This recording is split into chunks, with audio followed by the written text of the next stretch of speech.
والطف بهم يا الله من هول المشهد ومرارة الفقد وخراب الديار، وصب اللهم صبرا بقلوب تمزقت، وارحم أنفسا فاضت وقضت. اللهم آمين يا رب العالمين. بسم الله والصلاة والسلام على رسول الله. السلام عليكم ورحمة الله وبركاته. أهلا بيكم في أضواء الندى. النهاردة إن شاء الله هعمل معاكم البفتيك أو الاسكالوب بطريقة سهلة وبسيطة، وعمر الكفر ما هيفك معاكي. لو الكفر بيفك معاكي جربي طريقتي، عمره ما هيطلع منك ولا هيفك معاكي ولا هيبقى محتاج تحطيه في الفريزر أو في التلاجة شوية. لا، أنا بتبله وبعمله بالبيض والبقسماط وبروح أبتدي فيه قلي على طول. هنخش بقى في المقادير، نقول بسم الله. أنا عندي هنا بصلتين متوسطين أو بصلاية كبيرة، عندي بيضتين، 3 معالق دقيق، ملح، فلفل اسمر، بحطش توابل اكتر من كده، وعصير ليمونه. وعندي طبعا البفتيك بتاعي. انا هقول لكم البفتيك بتاعي ده اصلا كانت جايه لي حته لحمه سليمه وانا اللي قطعتها، يعني قعدت بصيت لها شويه كده وما كنتش ما كنتش لاقيه في اليوم ده اصلا بفتيك، ودي كانت عندي في الفريزر جايه لي قطعه سليمه كده، فطلعتها. انا معرفش دي من وش الفخده او من اي حته، هي عموما البفتيك بيكون من وش الفخده، بس انا لقيت الحته دي عجبتني كده وهي سليمه زي ما هي، فقطعت منها على قد ما قدرت، عملت منها شاورما، يعني طلعت منها بفتيك والباقي عملته شاورما.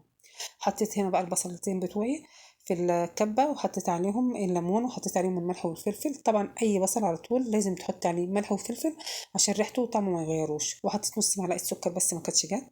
بفرم البصل كويس، انا ما باخدش ميه البصل، انا بحط البصل كله زي ما هو. هنزل بيه بقى في بوله او في اي حاجه كبيره كده، بسم الله.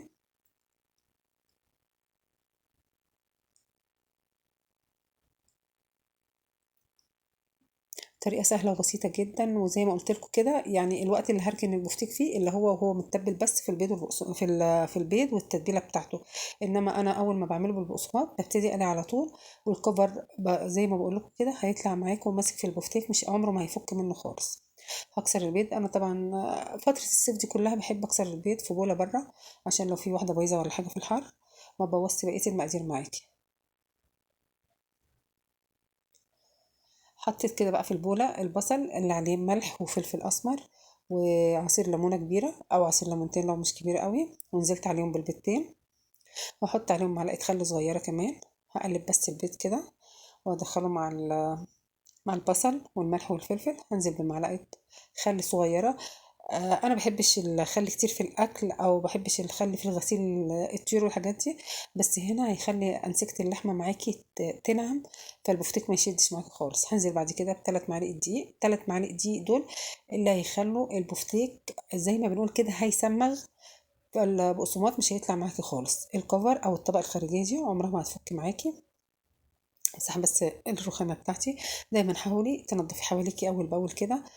انا كده ضربت البيض مع الدقيق مع البصل، هركنهم بقى على جنب كده، وهبتدي ادق البفتيك بتاعي.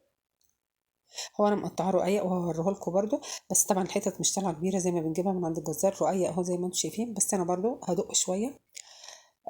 الحتت مش كبيره زي ما قلت لكم لان انا اللي مقطعه على ايديا. بس طلع بصراحه في منتهى الجمال برده. وزي ما قلت لكم انا كمان مش عارفه حته اللحمه دي من اي جزء في الذبيحه، بس انا اتعاملت معاها على انها وش فته وقطعت منها عادي. واتقلى وطلع معايا مستوي وجميل وطري وما بيشدش ولا حاجه، هيطلع معاكم في منتهى الجمال. بدق بقى البفتيك كده، دايما دقي من جوه لبره. لو حته البفتيك اتقطعت معاكي وانت بتدقي ما يجراش حاجه، مش هتبان في البيض والبقسماط لما تحطيها. اهم حاجه الدق ده بينعم معاكي الانسجه، او بيقطع معاكي الانسجه شويه، فبيخليها ناعمه معاكي، فبتستوي وتاخد راحتها في السوا يعني، وما تشدش معاكي بعد كده. زي ما انتم شايفين كده بدق من جوه لبره، بحاول افردها على قد ما اقدر. وده بقى شكل حته البفتيك لما دقيتها، فيها حتت اتقطع زي ما انتم شايفين، بس كل ده مش هيبان في التتبيله، هتختفي خالص. اتبل بقى قطعه البفتيك من ناحيتين.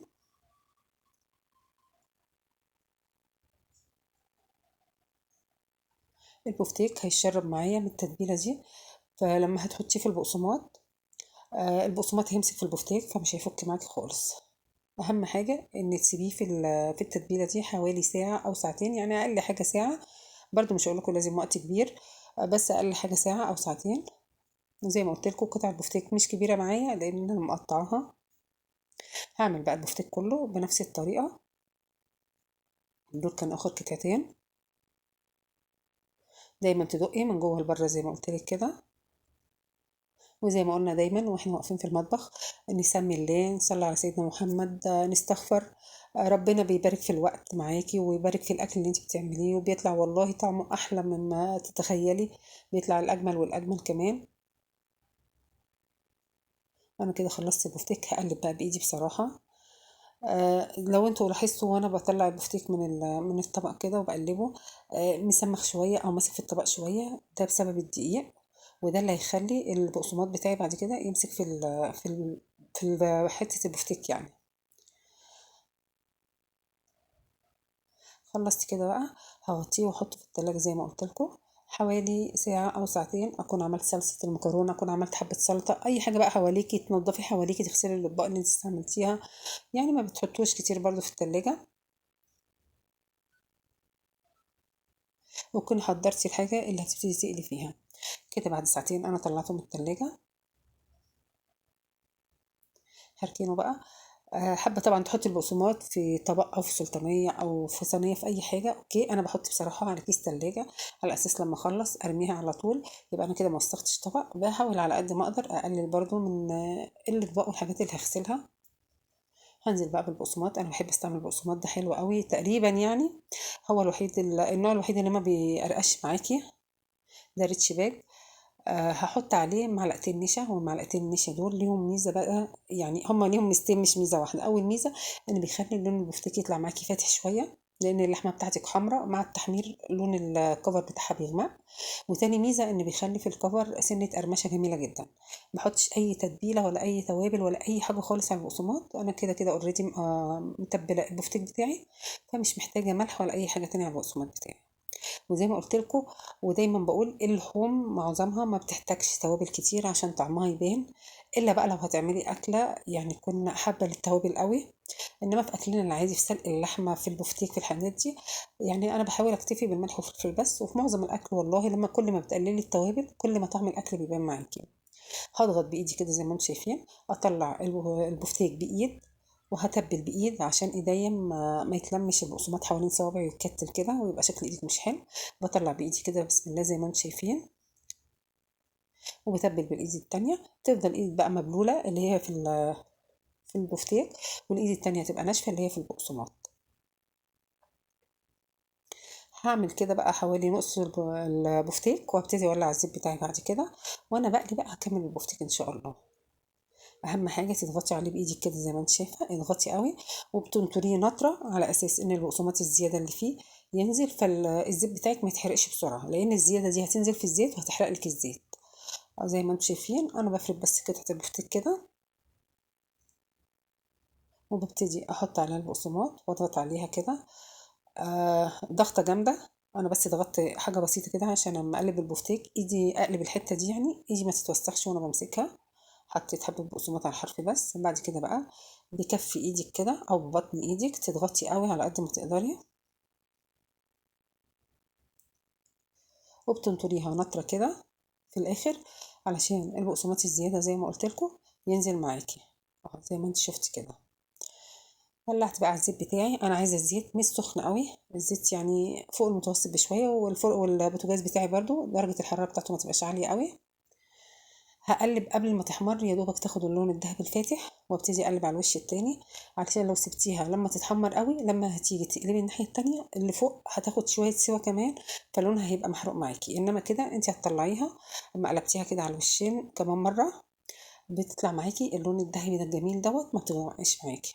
ده شكل البفتيك بعد ما خلصته. كنت عامله جنبه مكرونه بصوص احمر، كنت عامله حبه سلطه، وحبه بقدونس على الوش. طبعا انا بحب دايما اللون الاخضر يخش في اكلي.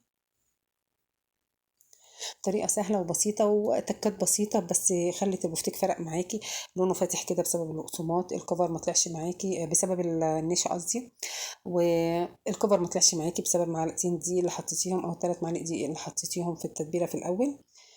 اتمنى تجربوا الطريقه دي، هتعجبكم جدا. هقطع معاكم بقى حته كده بسم الله، بيتقطع معايا كده بكل سهوله زي ما انتم شايفين. والكفر ما بيطلعش معايا الا لما بشده، ما خرجش لوحده خالص يعني. وفي الاكل كان طري وجميل جدا. اتمنى ان شاء الله تجربوا طريقتي وتعجبكم، وبالف هنا.